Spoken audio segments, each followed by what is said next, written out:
Hola, ¿cómo están? Muy buenas tardes. Bienvenidos al Museo de Historia Natural de Valparaíso, a este Café con Valparaíso, Ciencia y Vida Cotidiana, que organizan conjuntamente este recinto museográfico, uno de los más importantes de la región, sin duda, y el programa asociativo regional Par Explora de CONICET.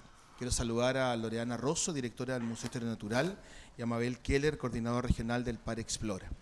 Yo soy Rafael Torres, director del Museo de Bellas Artes de Valparaíso, el Museo Bauriza, presidente de la red de museos, y esta tarde tengo el gusto de hacer de moderador o coordinador de esta conversación, que yo espero que sea muy entretenido. Primero, bueno, estamos en un lugar increíble, el museo, pero además este café, Valparaísología, el café así se llama, Café Valparaísología, en un lugar que es patrimonial, que es precioso, que está muy bien tenido y muy bien llevado, así que vamos a disfrutar esta conversación.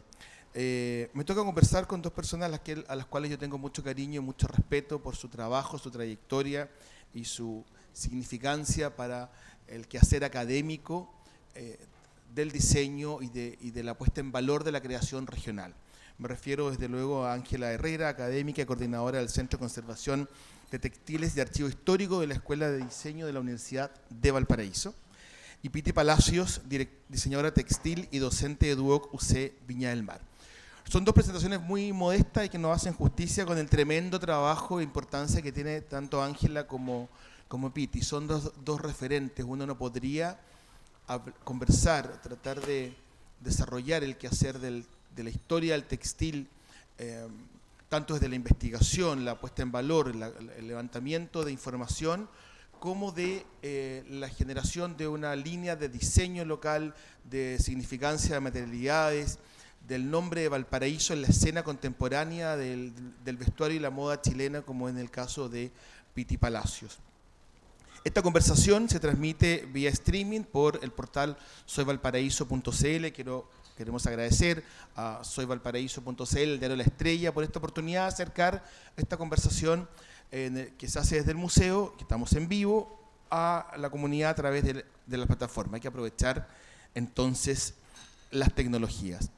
En las reflexiones previas, uno quizás tiene, yo me acuerdo, yo fui director del Museo de Lucas y me tocó hacer un trabajo muy bonito, un libro que Lucas hizo, que en verdad lo hizo como un suplemento para el diario La Estrella, que se llamaba La Historia del Vestuario.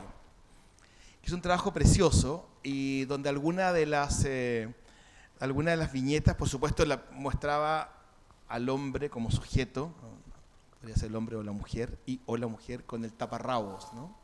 Que también es un poco la imaginación, la figura icónica cuando uno piensa en el territorio chileno, y en el contexto latinoamericano, a la llegada del descubridor, en fin. Lo mismo en culturas de larga data histórica, pero también va viendo la evolución, va viendo rasgos de gran refinamiento y sofisticación, por ejemplo, cuando uno piensa en el vestuario de la cultura griega o de la cultura romana, ¿verdad? Todo el fascinante mundo de lo textil en la cultura arábiga, y cómo eso entonces se va traspolando hasta llegar a nuestro día a día. Siempre uno tiende a hacer el comentario no tengo que ponerme, pero eso responde a una pregunta, a mi juicio, que a veces la importancia se deja un poco de lado, que es la necesidad del vestuario en la vida cotidiana. Nadie se podría imaginar, salvo así prácticas muy respetables por los demás, del entusiasmo del nudismo, pero en el día a día necesitamos estar vestidos. Pero ahí hay varios componentes, que es lo que quiero conversar con Ángela y con la Piti, que tienen que ver entonces con lo esencial, con lo superfluo que puede tener, como cualquier otra acción en la vida, el valor del diseño, y más cuando este es local, las materialidades. Hoy el vestuario no escapa, desgraciadamente, a esta mala práctica común de lo desechable. También es una industria que lamentablemente tiene un grado de contaminación, entonces bueno, son varias cosas que queremos ir conversando con nuestras invitadas. Pero lo primero deberíamos ir a orígenes y referentes de la producción textil, ¿verdad? Si tuviéramos que, por eso yo citaba este trabajo de Lucas, de la historia del vestuario, para poder un poco en contexto histórico, lo textil. Ángela, lo primero sería, a ver si nos pudieras contar tu mirada acerca de esta diferencia de lo textil con el vestuario, con lo que es vestuario, como con lo que con el imaginario de vestuario, a partir de cuándo más o menos se va haciendo más evidente la importancia del vestuario por sobre lo textil. Y bueno, tú eres alguien que lleva mucho tiempo investigando acuciosamente sobre estas materias, así que tienes una mirada sin duda muy interesante al respecto. Bueno, hacer una breve, pequeñita introducción. Tú dijiste desde miles de años atrás, o sea, la indumentaria es utilizada por el ser humano. Bueno, y acá nosotros tenemos en América, en Chile, presencia de textiles en donde el ser humano siempre acudió a la naturaleza para proveerse de materiales que les permitiesen cubrirse, protegerse. Y uno de los primeros elementos que utiliza son las fibras vegetales, ¿ya? Bueno, la piel es miles de años atrás en todo caso. Las fibras vegetales que las empieza a intervenir, a torcer, y ahí estamos a un paso con esta experimentación, en este entrecruzamiento, donde se empieza a generar una lámina textil por la generación de una urdiembre y una trama, que es lo más básico para generar una tela, ¿ya? Hay otros, en todo caso, modos de cómo se pueden obtener algún tejido. Por ejemplo, están los tejidos de malla que dan origen a las redes, y no solamente para el vestir, también encontramos materialidades textiles a partir hechas de fibras vegetales que el ser humano encuentra en su entorno, en instrumentos, en instrumental, ¿ya? Que empiezan a trabajarse como a modo de bolsas, por ejemplo. Esto es como el principio de la industria textil, contada someramente, así como bien superficialmente en todo caso, ¿ya? Y nosotros tenemos como ejemplos aquí en la zona, no se han encontrado textiles por las condiciones del suelo,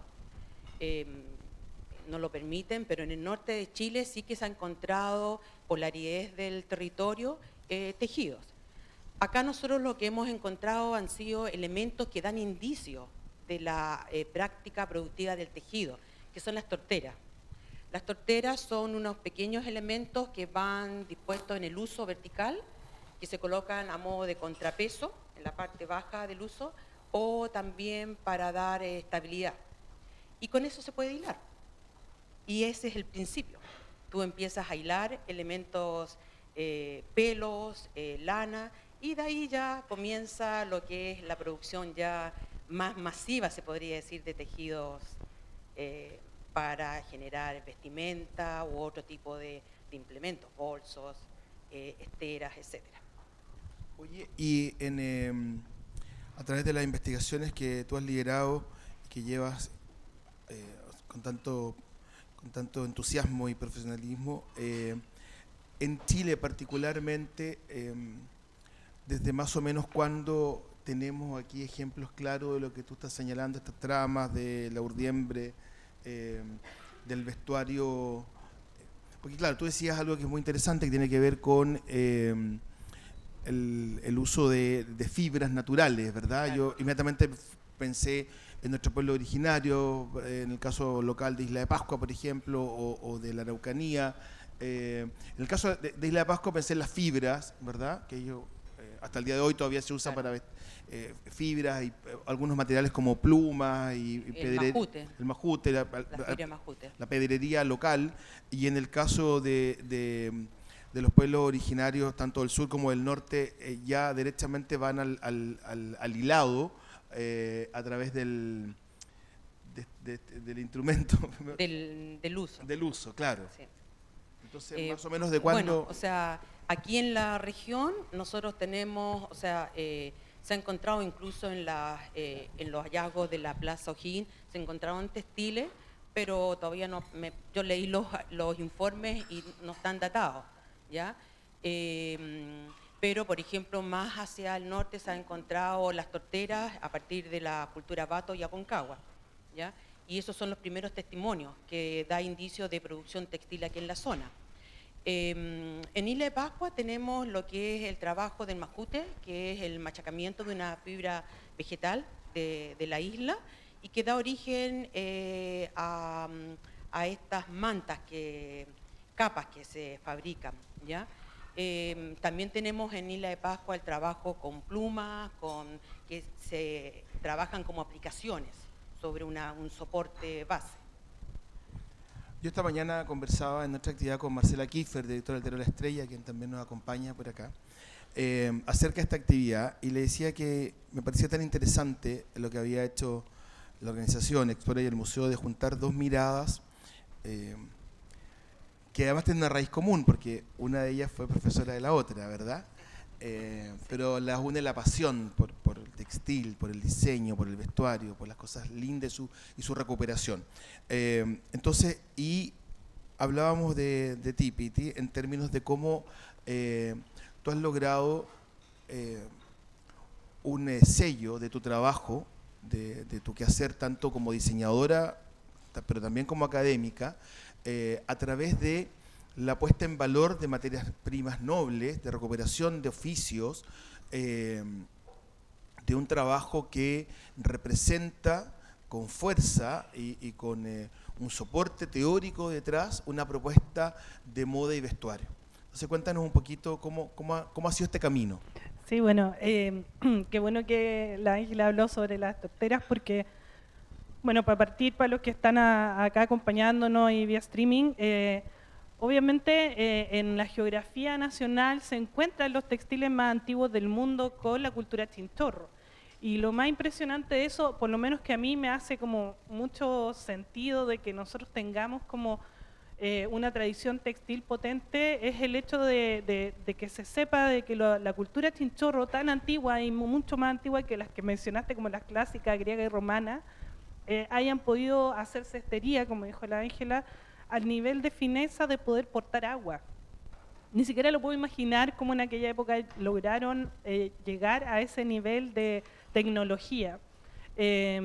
Y por lo tanto, obviamente, si eso después lo transmutamos muchos centenios adelante hacia el camino del Inca, que pasó, ¿no es cierto?, por nuestra cordillera de la costa. De hecho, en Coyihuay todavía hay zonas donde están marcadas por la pasada del camino del Inca, y obviamente con todo lo que eso, el camino del Inca es igual a producción textil, ¿no es cierto?, imaginería textil, códigos textiles, etcétera. Y eso es lo que es el sustento, el primer sustento de cualquier persona que ama los textiles, como nosotras que somos diseñadoras textiles. Y sí, yo me estaba pidiendo de que hablara de como del principio de cuando partí el tema de investigación en diseño, era justamente la hilandería. ¿Qué estaba pasando en aquella época, que fue por ahí por el 94, con las hilanderas chilenas y por qué estaban desapareciendo y por qué costaba tan barato su hilado? Siempre fue eso así como, ¿por qué cuesta tan barato su hilatura? Si es como una biblioteca viva. Eso es, las hilanderas chilenas son biblioteca viva, entonces no lo lograba comprender. Y ahí parte como mi investigación sobre el tema de las comunidades artesanales, no solamente de nuestra zona, sino que del norte y sur. Luego me enfoqué en esta zona y luego para pasarlas y ponerlas y enaltecerlas a través del diseño contemporáneo, que fue y ha sido mi trabajo hasta el día de hoy. Pero esa es como, es el nexo justamente, es la hilatura, que es lo que estaba mencionando Ángela. Ahora, eso es como hacia en el área artesanal, ¿no es cierto? Eso fue antes del 2000 y eso fue antes de que lográramos junto con otras personas, como lo fue Artesanías de Chile, cuando surge Artesanías de Chile, Pana del Tercera Artesanía, Fundación Cholchol, y otras entidades pequeñitas que con pequeño esfuerzo logramos que la gente se diera cuenta del valor que tenían las artesanías en Chile. Algunos lo hicimos como yo, que era a través del diseño contemporáneo. En mi época fue junto a varios orfebres, que algunos empezaron a trabajar con crin de caballo, otros trabajaron más con alpaca y fieltro, ¿no es cierto? Y yo trabajando a través de la lana artesanal, diseño contemporáneo. Y otros lo hicieron a través de fundaciones, dando a conocer, ¿no es cierto?, lo que es el trabajo artesanal, las horas de trabajo, pero por sobre todo lo que estábamos hablando ahora, que es como el rescate de la memoria textil chilena, porque primero está la parte artesanal y luego viene, que la parte que es súper experta la Ángela, en la industria textil nacional. Tú nos preguntabas, el textil y el vestuario, ¿cómo van? ¿Cómo van? Van de la mano, son hermanos, no viven solo. Ni el textil vive solo, ni el vestuario vive solo. Van de la mano siempre. No hay diseño de vestuario sin diseño textil, no hay diseño textil sin diseño de vestuario. Muchas gracias. Las personas que están presentes en la sala pueden, si quieren, ir anotando algún antecedente para una pregunta. Luego Josefina probablemente Explora va a recoger las preguntas. Ángela, hace pocos días coincidimos en un seminario acerca de archivos, donde evidenciaban los distintos expositores el poco hábito y la baja importancia asignada a la conservación de archivos, ¿no? En general tiende a decirse papeles, objetos, igual cachureos, igual desechable. Ahí veíamos la experiencia de la gente del Museo de Quillota y del trabajo que tú has hecho en la universidad y veíamos cómo este trabajo de gran dificultad, con pocos recursos, poco estimulado como una política pública, salva la memoria de una comunidad. Entonces, inmediatamente pienso y te quiero llevar ahí a la salvaguarda del patrimonio textil. Yo he visto trabajos que realizados en un equipo encabezado por ti, por ejemplo, con el rescate de vestuario ornamental religioso y otros trabajos de conservación de esta materia. ¿Hay en Chile, en general, un valor asignado al rescate de lo textil? ¿Se entiende? Porque claro, yo creo que el mejor ejemplo, si uno lo piensa en textiles prehispánicos, inmediatamente piensa en el Museo de Arte Precolombino, ¿verdad? Y quizás en un cruce generacional muy distante, el otro referente, el Museo de la Moda. Pero creo que entre medio no hay una cultura país que ayude a esto. Entonces, ¿cómo ha sido este trabajo y cuánto ha costado? Bueno, hace unos años estoy en un trabajo de investigación que lo comenzamos el año 2013 con Emilio Toro, que es historiador, a partir de que el año 95, junto a Patricia Guinte, formamos el Centro de Conservación de Textiles, que es una experiencia única en la región. Conciencia sobre conservación textil en la zona no hay mucha. No, el textil es un objeto muy depreciado, o sea, no se le da el valor que se le debería dar en realidad. Y al objeto textil también contemporáneo, no solamente a lo antiguo. Porque la indumentaria, los accesorios de indumentaria te comunican, te dan nociones de contextos sociales, económicos, incluso políticos, se podría decir. Después yo voy a dar unos ejemplos de cómo un material te puede comunicar un contexto político y que se produjo aquí en la zona.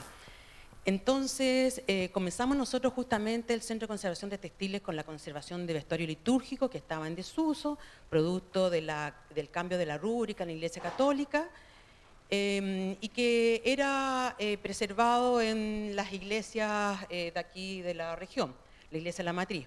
Y así después supieron del Centro de Conservación de Textiles, llegó la colección de los 2 apóstoles y una pequeña colección de la Iglesia del Cerro Barón. Y también, producto que nuestro interés siempre fue visibilizar este aspecto de la conservación, nosotros desarrollamos la primera exposición, que fue justamente en este lugar, el año 98, en el Museo de Historia Natural, y la gente supo que nosotros conservábamos y nos empezaron a llegar los objetos de vestuario civil.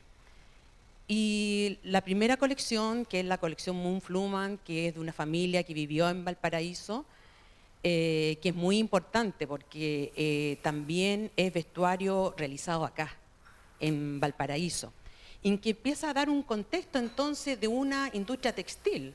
Y así se van sumando las colecciones que empiezan a ingresar en el tiempo y nos empieza a llamar la atención de que muchos de los vestuarios tenían una etiqueta que decía hecho en Valparaíso. Opaso, Serrano, tal número, Quirós también, Peps e Hijos, y así Madame Meyer, etc. Y ahí es donde surge el primer trabajo de investigación, de contextualizarle, darle el contexto a estos objetos, porque un objeto sin documentación no tiene sentido. Y bueno, ahí comienza el trabajo de con saber el contexto productivo aquí en la zona, y se produce algo muy importante aquí en Valparaíso, que en 1800 había industria textil, de hilados, de telas de más bajo nivel, algodón, tocuyo, pero con el terremoto de 1906, bueno, Valparaíso empieza a reurbanizarse y una de las primeras industrias que ve la oportunidad para ampliarse es una industria que producía telas de seda, que estaba ubicada en el Cerro Placeres, que era de Brusco y Canciani, y ellos ven una oportunidad de trasladarse a Viña del Mar, que había empezado ya su proceso de urbanización fuerte, y se traslada a los pies del Cerro Castillo, en la calle Allegui, y es la primera industria, pero a gran escala, con 120 telares, que produce telas de seda. Y bueno, y de ahí empieza el empuje. Viña se queda con las grandes industrias textiles, en Valparaíso solamente se asientan y se desarrollan las industrias de confección sobre todo, pero las grandes industrias que producen materia prima se ubican en Viña del Mar. Para quienes se suman a la transmisión, estamos a través de soyvalparaíso.cl en un café con Valparaíso, Ciencia y Vida Cotidiana, organizado por el Par Asociativo Regional Explora de CONICYT del Museo de Historia Natural. Piti Palacios, tu nombre uno lo asocia a un diseño de vanguardia con materiales nobles, con materiales a su vez sencillos, cotidianos. Tu trabajo no es un trabajo simplemente, y con simplemente no quiero decir básico, pero no es solamente un trabajo de diseño, hay un trabajo historiográfico detrás, hay un trabajo de identidad territorial, hay un trabajo de puesta en valor de oficio, tú lo decías en nuestra primera parte. Entonces, ¿cómo te haces cargo o cómo has dialogado en tu trabajo de diseño contemporáneo con esta historia que un poco la Ángela nos ha ido poniendo en relación ahora en la conversación? Sí, me encanta como escuchar, porque como que me va vinculando muchas cosas, como decisiones que fui tomando como profesional. Por ejemplo, me acuerdo perfecto cuando primero partí yo como mi camino como diseñadora a través de mi proyecto de título de la Universidad del Paraíso. Y luego inmediatamente me llamaron de unas tiendas en Santiago, pero a mí no me hacía sentido estar en Santiago porque yo quería hacer algo en Valparaíso. ¿Y por qué era Valparaíso? Harta gente me dice, ¿por qué Valparaíso? Si tú estudiaste en Viña, que no sé qué, que viví en Viña.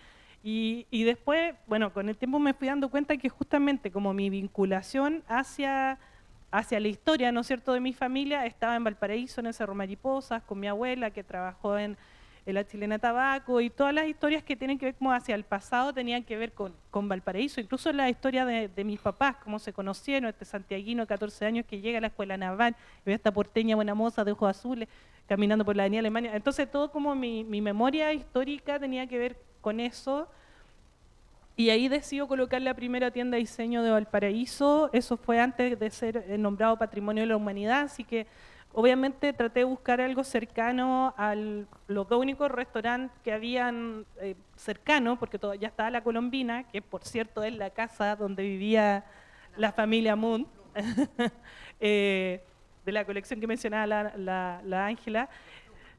Sí, y fue ahí en el Cerro Concepción, y luego fue eso de haber tenido la experiencia de viajar mucho por el mundo y de ver que en barrios antiguos solía ir muy de la mano con diseño, con arte, y yo tenía ganas como de hacer florecer eso. Y como en Chile somos súper copiones, tenía ganas de hacer algo muy bueno para que otra gente quisiera hacerlo también, que ahora es la conocida zona patrimonial de Valparaíso, Cerro Alegre, Cerro Concepción, con restaurante, hoteles y tiendas. Así es simple. O sea, bueno, a todo esto hay una historia previa que está muy vinculada a lo que estaba hablando la Ángela, que es que mi abuelo, Bernardo Mora, arreglaba telares en la textil Chiapacase y hacía muestras de tejidos. Pero yo no sabía eso, o sea, lo supe después. Mi otro abuelo, del lado de los Palacios, en Santiago, fue el primer taller en hacerle trajes a Johnson. Era un sastre y llegó a tener 50 trabajadores, que en esa época, si nos vamos para atrás, era tener una gran empresa. Pero tampoco lo sabía, iba solamente en mis genes. O sea, yo lo encuentro súper entretenido que tú digas que tuviste un pariente en Tejedurías Chiapacase, estaba en Valparaíso. Qué heavy. En los años 40, 50, fue súper importante. Sí. Lo que pasa es que, bueno, ya en el siglo XX, Valparaíso se queda con las industrias de confección y de algunas de tejeduría que estaban en el sector de la calle Victoria, sobre todo, que era una calle potente en comercio y fábricas textiles.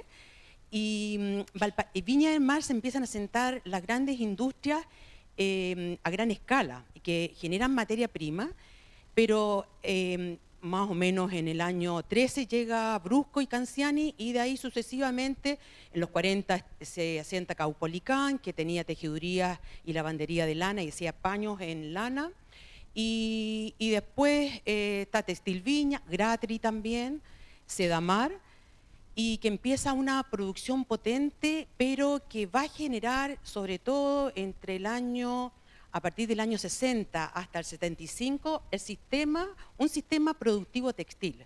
¿Y por qué digo un sistema productivo textil? Porque no es solamente fabricar materia prima, sino que es todo lo relacionado para alimentar esa producción en todo sentido. O sea, está la gran industria con Sedamar, con Textil Viña, con Grati, con Caupolicán. Después está la mediana industria con todas estas Escuadritos, Chiapacase, Mazú, Carmi, etc. Y después empieza una pequeña industria, pero también pequeña industria a nivel de confección, ligada con las boutiques, con las tiendas, con las boutiques.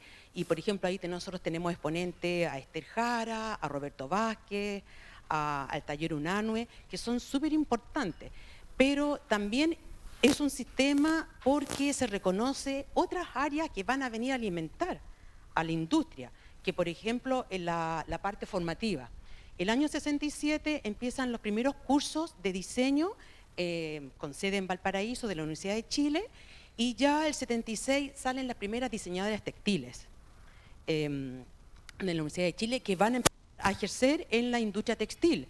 Antes eran los dibujantes, hacían los diseñadores, los diseños de las telas, perdón, o los técnicos textiles. Después está la Santa María, que también provee de especialistas, de técnicos para todo lo que tiene que ver con la matricería de la industria textil, y que ellos hacían práctica, por ejemplo, en Sedamar, en Textil Viña. Entonces, es todo un contexto que empieza a funcionar en torno a la industria textil y que produce un desarrollo territorial, sobre todo en Viña del Mar, porque incluso las industrias textiles empiezan a aportar en lo que es el desarrollo urbano, a partir de la vivienda para los trabajadores. Y todavía hay conjuntos, nosotros vamos a Viña del Mar y uno encuentra conjuntos de la Textil Viña, de la industria Textil Viña, de casas para los operarios, para los ejecutivos. De Textil Viña tiene una población maravillosa en Los Altos, donde está ahora ubicada la Universidad Andrés Bello, y otros lugares en el plan de la ciudad. Sí, y yo te quiero aprovechar esta explicación que nos das para llevarte a un tema que además tenemos unos objetos muy bonitos aquí que presentar. Tú hablabas de un primer cambio que se produce en lo que hoy día se denomina el Gran Valparaíso, ¿verdad? Que no me oigan los alcaldes respectivos, pero esta conjunción Valparaíso-Viña-Concón, que se produce tras el terremoto de 1906, quizás el hecho más significativo para la transformación de la trama urbana de la ciudad, urbana y social. en Viña el terremoto fue tan fuerte como en Valparaíso, había muchas menos casas, entonces la sensación es que en Viña se cayó menos, ¿no? Se cayó lo mismo, pero había menos. Entonces eso hace que mucha gente salga de Valparaíso tras el terremoto de 1906, se vaya a Viña del Mar. Y luego entonces viene esto que tú nos planteabas, que tiene que ver con ya la aparición de un proceso industrial textil pero que lamentablemente tengo la sensación, y no sé si el público lo comparta, pero que no generó no quedó tan afiatado en la memoria para lograr ese reconocimiento territorial. Porque, por ejemplo, mientras Ángela, tú ibas conversando, yo pensaba en Linos La Unión, ¿no? ¿Quién no oyó hablar de Linos La Unión? Y cómo Linos La Unión entonces logró que una comunidad se identificara con ese proceso. O Tomé. La gente, aquí vamos puras personas jóvenes, por cierto, pero en las casas las personas mayores aún se jactan de decir yo tengo un paño oveja Tomé. Entonces, no sé hasta dónde ocurre eso con Viña. Y por ejemplo, tú mencionaste algo que no hace mucho sentido, que además tiene que ver con la trascendencia de lo industrial textil a un momento social de Chile, en el caso de Sedamar, ¿no? Claro. Bueno, a ver, una pequeña acotación. ¿Por qué se van las grandes industrias a Viña del Mar? No es por una cuestión de que los ofrezca mejores condiciones a lo mejor para producir. Hay una cuestión de la forma de producir. Aquí en Valparaíso se quedan las industrias de la confección porque ellos pueden articular su producción en función de pisos hacia arriba. Una de las grandes industrias de confección aquí en Valparaíso era Oxford, que estaba aquí ubicada en Sabor Donoso, que ahora el sitio está Eriazo, que es un estacionamiento, pero era un edificio como de 3 o 4 pisos. Porque la industria de la confección te permite tener maquinarias más pequeñas y te la permite tener, o sea, por productivo, la línea de producción, o de otra manera. Mientras que en la industria de la tejeduría, que es lo que hubo en Viña del Mar, necesita amplitud en función del espacio para ubicar los telares. Imagínate que la industria Canciani Brusco, que empezó con 120 telares y después los duplicó. Una anécdota es que, por ejemplo, Canciani Brusco producía telas de seda a partir del gusano. Ellos tenían cultivo con gusano de seda.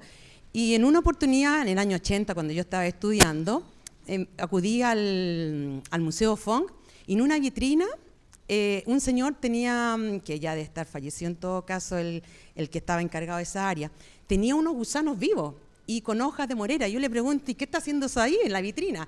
Me dijo, es que lo que pasa es que aquí en los alrededores hay mucha hoja de morera porque aquí habían 2 industrias de seda. Y ahí una era Canciani Brusco y había otra en 14 Norte que era de los Moya. Y se producía telas de seda, o sea, y finas, y se importaban. Entonces, eso es como desconocido acá. Solo para hacer como una acotación, porque uno cuando está entre textiles se fascina un poco hablando de distintos temas.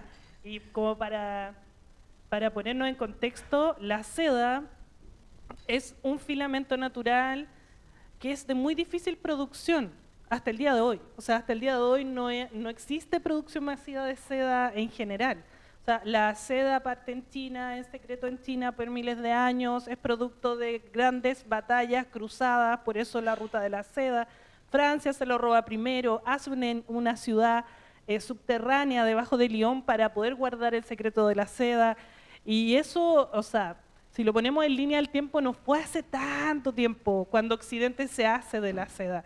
Y por lo tanto, llegar a pensar que en nuestra región hubo producción de seda al 100% de producción, o sea, desde gusano de seda o alimentación de gusano de seda, hasta devanación de seda y luego tejido de seda que mandamos hacia el extranjero, es bastante sorprendente porque quizás en el caso de Bellavista Oveja Tomé nos hace más sentido porque tiene que ver con ovejas, y tiene que ver con el sur y eso es como natural nuestro.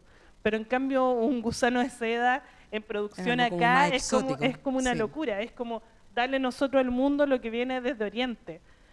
Igual, de todas maneras, súper bueno lo que te estás recordando tú de Linos La Unión, que también hacía producción completa, desde el cultivo de la planta de lino hasta la tela, en este caso hasta la tela, con estampado y teñido. Y Bellavista Oveja Tomé tiene tanta importancia hasta el día de hoy, gracias a Dios, hasta los diseñadores contemporáneos, por lo menos míos, del paño Bellavista Oveja Tomé, porque efectivamente llegó a ser uno de los mejores paños del mundo. O sea, eso es algo sabido. De hecho, hay una talla en nuestra escuela de la Mónica Cornejo Lacroix, que es una máster, que cuando una de las primeras diseñadoras textiles, que cuando fue de viaje con su papá en los años por ahí 80 fue, hacia Londres, el papá le dice así como, oye, vamos a entrar en esta tienda, ¿qué es la más conocida? ¿Qué es la más top? Y como voy con mi hija diseñadora textil, vamos a comprar el mejor paño de lana y no sé qué. Y entran ahí, todo British y todo muy top, preguntan por el mejor paño de lana y era Bellavista Oveja Tomé. Así de simple. Denominación de origen. Sí. Sí. Sí. Bueno, en todo caso, como antecedente, esta fábrica Canciani y Brusco después va cambiando de giro y de sociedad y de propietario y pasa en el año 30 y tanto, 35, 36, es tomado por un grupo de españoles y pasa a ser Sederías de Viña del Mar, fábrica de sederías de Viña del Mar, que fue una de las más importantes fábricas aquí en Viña del Mar, porque ellos empezaron a trabajar la seda artificial, que es el rayón. Ángela, ¿y Sederías Viña es a la que pertenece exactamente. Tiene una cosa que es muy interesante, Sí. que dice empresa mixta con el Estado. Claro. Bueno, empiezan a sentarse muchas industrias en Viña del Mar. Una de estas es Sedamar, y que estaba en 14 Norte, donde está el mall ahora, más o menos en esa ubicación. Y bueno, en el centro de textiles, en el centro de conservación de textiles, hemos ido recibiendo, y una de las últimas colecciones que llegaron fue un vestuario. Nosotros tenemos vestuario popular hecho acá, de manera doméstica, nada de grandes famosos ni nada por el estilo. Y venían dos piezas. Una venía esta tela sin confeccionar, porque de pronto uno compra en la casa material y se quedan sin confeccionar los objetos. Y venía un objeto hecho del año 70. Y que yo lo miré así, como medio así, como no es muy importante, pero cuando uno empieza a hacer la documentación de la pieza, uno da vuelta a la pieza, la observa por todos lados, ve qué indicaciones, y en el orillo de la tela, que esa es una seda sintética, dice Sedamar, empresa mixta con el Estado. Y yo, uy, no puede ser. ¿Qué te dice eso? O sea, inmediatamente que ese es un vestuario, porque es complicado datar vestuario, tú lo puedes hacer por las tipologías, por los aspectos morfológicos, etcétera, pero ese dato te dice al tiro que esa tela es del año 71-72, porque la industria textil fue uno de los segmentos más fuertemente intervenidos durante el gobierno de la Unidad Popular. O sea, todas las fábricas pasaron a formar parte del segmento del área social, que se le llamó a todas estas industrias que fueron intervenidas, y la industria textil fue fuertemente intervenida, porque la industria textil era muy potente. O sea, era de grandes dimensiones, tenía muchos operarios, tenía mucha fuerza como producción en el país.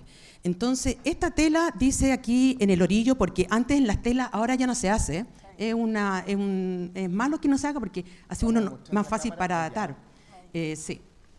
En la orilla dice Sedamar, empresa mixta con el Estado, y después dice la tipología de material, rayón viscosa, rayón algodón. Esta es rayón algodón. Estaba el rayón viscosa y el rayón algodón. Y el código de la tela también. Aquí dice que está estampado con el sistema de printing, y después, claro. Y que es súper importante este dato también, sí. Porque dice watch and wear. Exactamente. Que es una súper mega en promoción, sí. De la época. O sea, lo que pasa es que la industria textil es muy importante. Sí. Yo creo que no se le da el valor, porque la industria textil te da noción de la tecnología, del desarrollo de la tecnología. Aquí en los años 60, por ejemplo, empiezan a introducirse todas estas avances que podría decirse en la materialidad del wash and wear, del sanforizado, Sí, ahí se producen, que en Chile se producen dos cosas al mismo tiempo que provocaron la baja de la industria textil chilena. Las dos cosas son positivas, pero no se logró llevar como a buen puerto porque estamos en Chile, o sea, al final del mundo. Lo primero es la aparición de los filamentos artificiales y filamentos sintéticos que permitieron este tipo de tela, que por eso dice wash and wear, o sea, lávalo y úsalo. ¿Por qué? Porque anterior a cualquier filamento, algodón, lana, lino, hasta ahí se llegaba. Y por lo tanto, el lavado de las señoras, porque las señoras lavaban, era una pega que ni les explico. O sea, seguramente lo recuerdan de su abuela, algunos, ¿no es cierto?, o bisabuela, que era todo un proceso de lavado que se hacía durante todos los días, y de blanqueado, y de estirado, y de planchado, etc. Cuando entran los filamentos, que es a fines de los 60 en Chile, de mucho antes, pero cuando se hace masivo en Chile, fue toda una revolución del uso del vestuario, porque por fin, número uno, se masifica,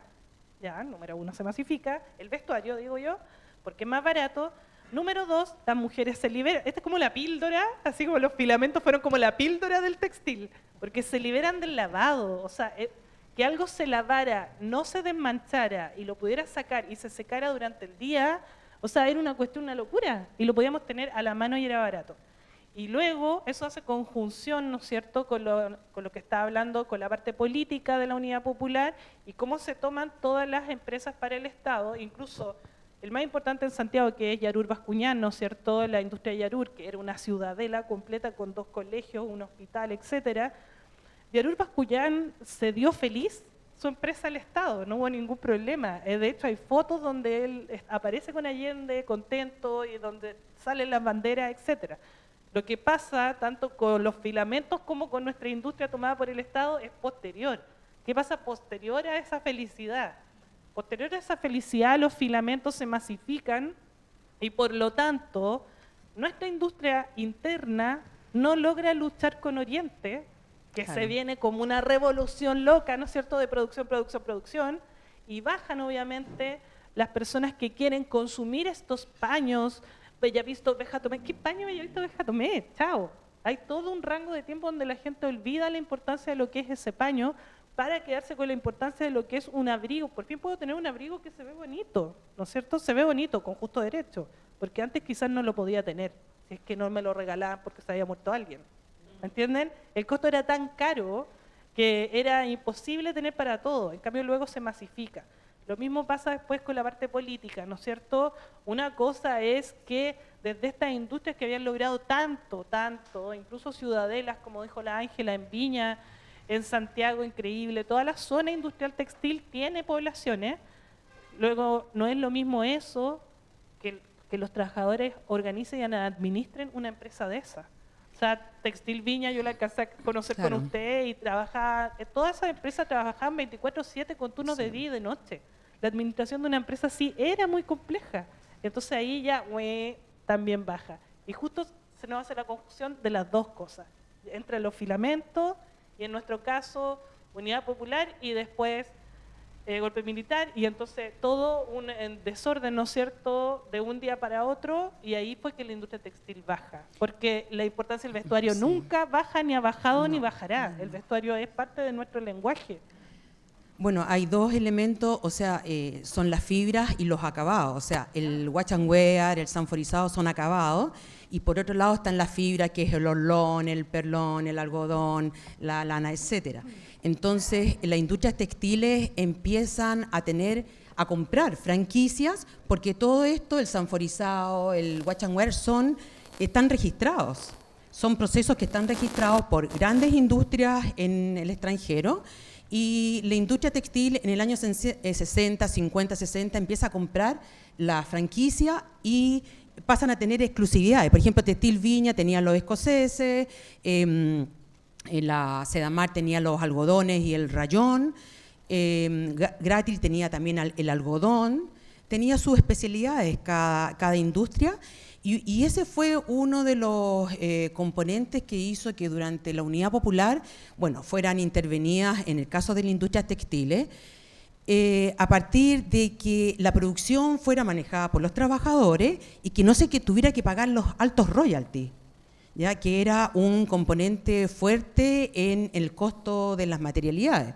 Entonces, pero lo más, o sea, se podría decir que esa intervención se siguió produciendo en distintas escalas, pero se siguieron trabajando con las telas, con las propiedades que tenían y las franquicias que estaban usando hasta esa fecha.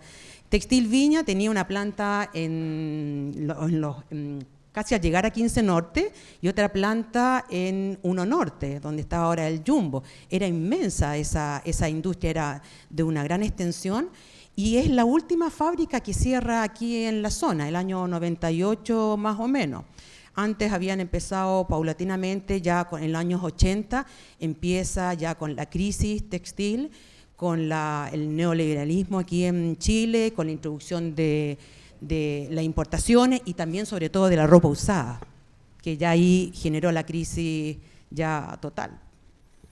Interesante ver cómo podemos ir leyendo la historia contemporánea a través del textil y el vestuario. Oye, pero yo les quiero llevar, no sé cuál de las dos, su mirada con una contingencia específica a Valparaíso, esta ciudad multicultural, esta ciudad conformada en gran medida con y por los migrantes, ¿no?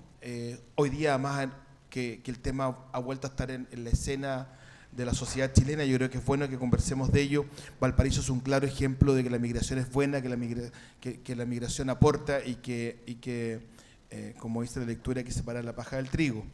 Y Valparaíso en lo educacional, en lo confesional, en lo artístico, en lo político, tiene ese sello de cuánto han significado los migrantes para la historia vigente de la ciudad. Y me imagino que también, yo que tengo hoy día el honor de dirigir el Museo de Bellas Artes de Valparaíso, uno lo ve en las pinturas. Por ejemplo, la obra que a mí más me fascina del Bellas Artes desde siempre es La Niña del Aro, el Paseo Atkinson, sí, ¿verdad? Alfredo Helch, un cuadro de 1886, donde uno claramente ve ejemplos de vestuario de migrante, vestuario extranjero y vestuario de un personaje local y más bien sencillo, que es un vendedor.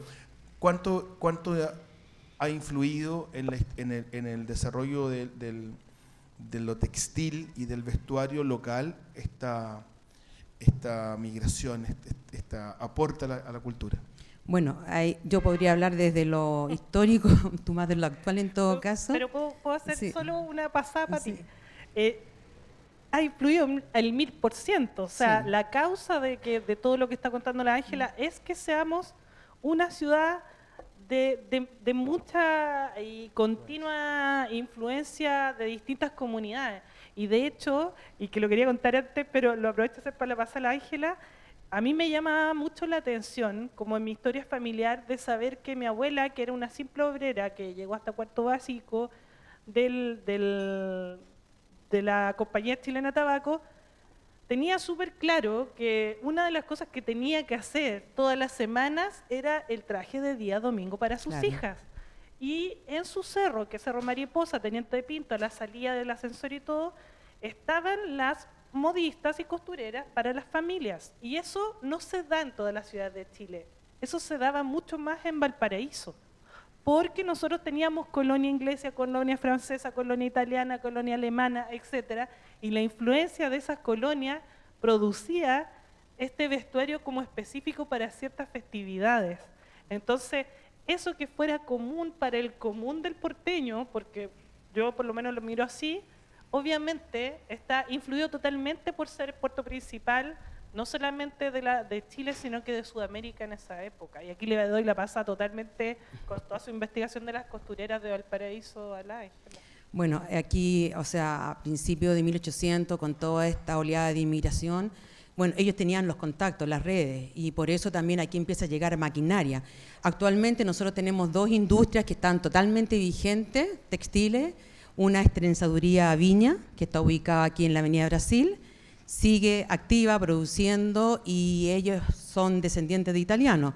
y la otra fábrica que está en Viña del Mar es Carmi, que es de origen árabe, que eran dos hermanos que después se dividen y una es la que uno de los hermanos y sus descendientes los que actualmente tienen Lifelong, la marca Lifelong. Claro, porque Carmi como industria de vestuario cerró el año pasado, pero uno de los hermanos tiene la fábrica Lifelong, que es la marca Daily de camisetas y panties que está presente en la región y a lo largo de todo Chile. Y por otro lado está lo que dice Priscila, lo relacionado a la producción a menor escala, que estaba dado por sastres, por modistas y por costureras, en donde aquí, sobre todo en Valparaíso, se articula un contexto muy potente entre el año 40 y el 70, o sea, nosotros llegamos a catastrar junto con Emilio, que tengo el librito ahí detrás, más de 300, o sea, más de 300 entre sastres y modistas, era mucho para Valparaíso y tenían trabajo, porque la masificación todavía entre el año 40 y el 60, la producción masiva del vestuario no estaba dada para el vestuario para salir, sino que más para el vestuario de trabajo, la ropa interior también. Entonces, el vestuario para salir, para gala, para eventos, se confeccionaba. Y ese lo desarrollaban las modistas, también dependiendo del alcance que tuvieran, pero estaban las costureras también, y en todos los cerros. Y aquí nosotros pudimos advertir un elemento muy importante, lo de la visibilización del trabajo de la mujer y del hombre. O sea, también hay sastras y también hay modistas. Aquí en Valparaíso, uno de los modistas más, nosotros identificamos un modisto que era muy reconocido entre las colectividades de inmigrantes a nivel de diplomático, que era Alfonso Mutter, que era un inmigrante alemán y que él llegó acá, trabajaba en otra cosa en Alemania, tiene una historia muy interesante, y él llega acá y se instala aquí, cerca en la calle Molina, cerquita aquí de la plaza, y se dedica a hacer los trajes a las damas de los diplomáticos. Y bueno, y así hay una infinidad de sastres y modistas, pero los sastres siempre estaban más visibilizados, a la calle, con sus letreros, Sastrería Durán, Bosco, Beps, y las mujeres como más para adentro. Es que era otro contexto, o sea, la actividad productiva, claro, exactamente, la mujer compaginaba mucho lo que era la confección con las otras labores que todavía le estaban encomendadas. Si esa es la triste realidad. O sea, claro. En resumen, al igual que hoy, sí, al igual que sí. hoy las mujeres que trabajamos, tenemos que compartir obviamente varias labores a la vez. Pero lo increíble era que estas costureras, que algunas, como dice la Ángela, las llamaban costureras por ser como de más bajo rango o para gente más obrera y no de las como familias de alta sociedad, versus las modistas, que eran exactamente lo mismo, pero que trabajaban para las de alta sociedad. Pero la importancia, imagina 300, dijo 300, mucho 300. Más, yo creo que estoy equivocada. Deben ser solo muchos nominados, más. porque Sí. imagínate la cantidad Sí, más. hay una cantidad invisibilizada, pero enorme. Más los encargados de hacer zapatos que iban Esa en es otra composé con los industria trajes complementaria. y sombreros que iban en composé Sí, con los trajes. exactamente. Para, como decíamos, para la misa del día domingo y luego la matiné, etcétera. O el paseo etcétera. por la Plaza de la El Victoria. paseo de la aquí, Plaza de la Victoria, que tenía aquí que muy ir cerca. sí o sí. Oye, bueno, pero una defensa en virtud del gremio, nunca nos enseñaron a pegar botones. Yo, mi sufrimiento hasta el día de hoy es hacer una basta en caso de emergencia. Es súper Confieso que fácil, yo te recurrió enseño. al corchete y el masking. Oye, Qué hoy día no, qué por favor, rasca, Rafa. me vestí para la ocasión. Me extraña en ti. Una última pregunta para ti, Piti, que yo lo decía al principio, yo soy fan tuyo con todo el cariño y el respeto de alguien que ha trabajado en una actividad a veces difícil en región, en provincia. A mí me gusta decir que soy de provincia, que soy provinciano, que es el diseño. Pero hoy día vemos, afortunadamente, gracias al trabajo de las profesoras, de la academia y de gente llena de entusiasmo y voluntad como ustedes dos y tantas otras, pienso en la vida en Urmeneta y pienso en tanta gente, otra gente, en Matriz Moda, en fin, la posibilidad de un diseño local. ¿Cómo, nos queda pocos minutos porque además hay un par de preguntas del público que quiero conversar con ustedes. Entonces, una mirada rápida de cómo está el diseño de vestuario local hoy día en nuestro querido Valparaíso. Es necesario mencionar primero a los grandes Quijotes, que son como los que ya mencionamos, Lifelong con su marca Daily, la gente de Valle Hermoso La Ligua con sus tejidos que van para todo Chile. Y otro habíamos... Viña, que Pensadoría produce, Viña, ahora se ha que son reconvertido como y la está produciendo mini- elástico para otro tipo de, Exacto, industria, de etcétera. producto. Pero luego de nuevos diseñadores tenemos muchos buenos y nuevos. O sea, de hecho yo siempre suelo usar, estoy con calzado chileno, en este caso en marca Tadá. Esto fue un trabajo que hicimos en conjunto con Tejido San Marino. Estoy con joyas de Sebastián Marino, un exalumno. Y bueno, la gracia de todos los nuevos diseñadores es poder tener un lugar donde vender sus productos también. Aparte de tener diseño de calidad y hecho con trabajadores y obreros que eran parte de esta industria desaparecida. Por lo tanto, Calzados Gaitán, La Horma, Tadá, y tantos más que son buenísimos, La Sebastiana, muchos más. Y luego vestuario como marcas como Ente, Bazar La Pasión, obviamente las joyas de Casaquiro. Son toda una generación de diseñadores que apuesta por hacer diseño de alta gama, y digo de alta gama no de alto costo, sino que bien pensado, que va cambiando de colección temporada por temporada, etcétera. Y en ese sentido se han tomado el diseño como siempre hemos querido que sea. El diseño a nivel internacional, donde puede vender aquí o en la Quebra del Ají, y donde en cualquier parte se aprecie el nivel de investigación y de propuesta de diseño, la puesta en valor. Y en ese sentido no necesariamente en el caso mío con fibras naturales, sino que también pueden ponerse y extrapolar hacia otro tipo de filamento. En nuestro caso, como Escuela de Diseño y Comunicación y Carrera de Diseño de Vestuario del DuoQC, lo que hemos hecho más hincapié en los últimos 5 o 6 años es justamente el trabajar bajo el prisma del diseño lento, de la moda lenta, y por lo tanto el apreciar el proceso de confección y la elección de los productos con que se van a confeccionar. Por eso que el textil no se separa.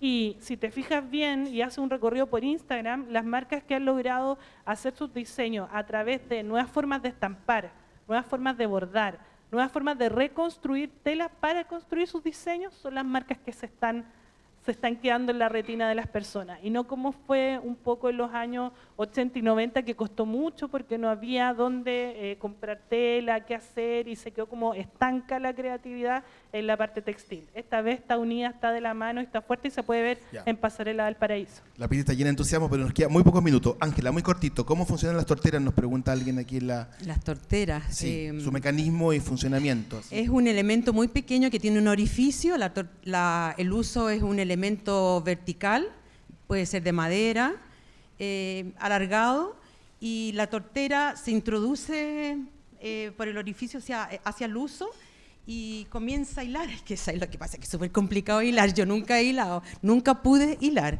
Pero ustedes colocan uso y les va a salir inmediatamente. Es una forma básica que es alargada y se agudiza. Es un palo que dependiendo de la comunidad, lo fino o el largo o el peso, pero el punto es que para poder hilar necesita un peso fuerte abajo, que en Chiloé es una papa nomás, pero lo mencionó la Ángela porque las torteras son de piedra y entonces por eso o de arcilla o de hueso también pueden ser. Por eso permanecieron en la parte como de poder descubrir prehispánicamente en esta zona. Muy bien, muchas gracias a las dos. ¿Y cómo se le asigna, Piti, un valor o precio a un trabajo textil artesanal? Hay una media de mercado, porque por ser artesanal, desde luego, hay una producción a más escala. Mira, yo siempre como que de recomendación, por si lo pregunta alguien que trabaja en artesanía, si es que es por el trabajo en artesanía y si es que es un producto relativamente masivo, estoy diciendo, por ejemplo, hacer chalecos de niños. ¿Ya? Hago chaleco de niño y hago chaleco de niño. ¿Qué tiene? Clásicos. Obviamente tengo que calcular el tiempo que trabajo a la semana, porque muchos artesanos trabajan en eso y trabajan en otras cosas también. Y entonces dicen, no, esto me costó toda una semana hacerlo, pero claro, resulta que entre medio es otras cosas. Entonces calcular el cálculo de tiempo versus un sueldo, dividirlo por la cantidad de productos y luego obviamente agregarle el IVA si trabaja boleteando y con factura, que es como debería ser. Y por ahí debería salir más o menos un precio promedio. Y luego está obviamente la propuesta de un diseñador. Y eso ya tiene obviamente una pega extra, que es el pensamiento de hacer una colección de diseño inspirada trabajada con tales colores, con una carta de color, y eso obviamente tiene un costo bastante más superior. Pero es más o menos eso, cómo se sacan los precios. Muchas gracias. Bueno, estamos llegando al final de este Café con Valparaíso, Ciencia y Vida Cotidiana, en esta versión que hemos hablado de textiles. Hemos conversado con la profesora Ángela Herrera de la Universidad del Paraíso y Piti Palacios de Duoc, dos nombres que yo vuelvo a insistir, hacen mucho sentido a un trabajo serio, un trabajo dedicado, un trabajo lleno de entusiasmo, como pudieron ver.